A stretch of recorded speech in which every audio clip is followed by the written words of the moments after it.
This is a flight into the Mountaineer Country Club Airport beginning at a point southwest of the Asheville Airport. The smokestack at the left of this screen is a useful landmark to identify the Asheville Airport. We're over the Asheville Airport looking to the northeast. The high mountains represent the Black Mountain Range. We're now traveling to the northeast. The mountains in the central portion of the view have an altitude of about 4,000 feet on the left to as high as 6,000 feet to the far right. The Blue Ridge Parkway runs along the higher elevations of these mountains.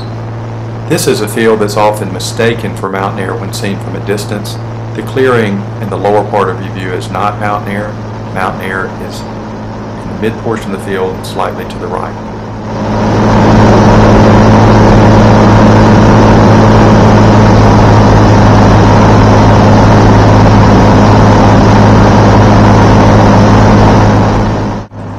We're about a mile and a half northwest of the airport, looking to the east at the town of Burnsville in the valley. The white building is a useful landmark for entering the area. If one flies directly over that white building, heading to the southwest, they will be nicely aligned for a 45-degree entry for a right downwind for 3-2.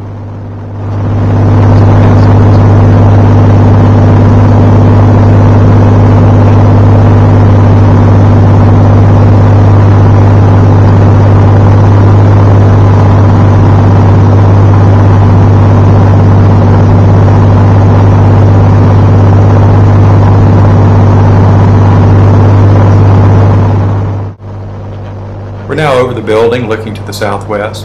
The ridgeline to the left is an excellent ground track that will orient you on a 45-degree entry right downwind for 3-2.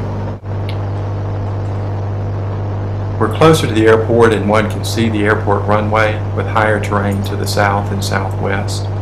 In just a moment you're going to be looking at the Black Mountain Range in profile. There's a notch in the Black Mountain Range that's a useful visual for the downwind component of the approach. If you look in the center portion of your field, the notch is excellent and very useful to line up on for a downwind. Now you see two peaks, one in the foreground, the other off to the right and obscured from view. These will at first appear that they will be in your way on final.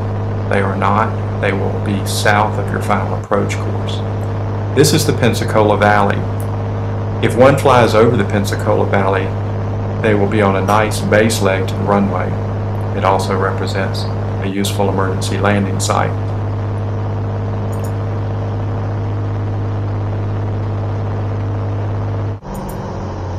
We're now on our base leg, and that's the approach into the runway.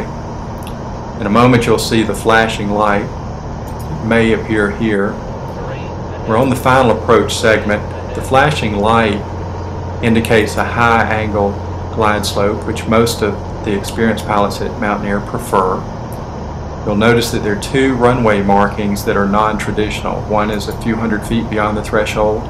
The other is at the point that we recommend going around if your wheels are not on the ground. There you see the aim point, which is about 200 feet past the threshold. And the go-around markings are those you see a little bit past that. Note the sharp cutaway to the right, the sharp cutaway to the left. Aircraft with an extremely long wingspan need to pay careful attention to remaining centered on the center line. I think someone said that a Pilatus PC-12 on the center line has about 6 feet of clearance with the cutaway on the left at this point.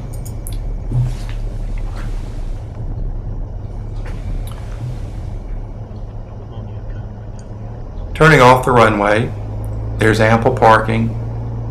Park wherever you would like. We're now going to gaze back to the approach into the runway. Notice that the runway has a flat first third, an uphill middle third, and a relatively flat final third when landing runway 3-2. And that's the gaze off the departure end of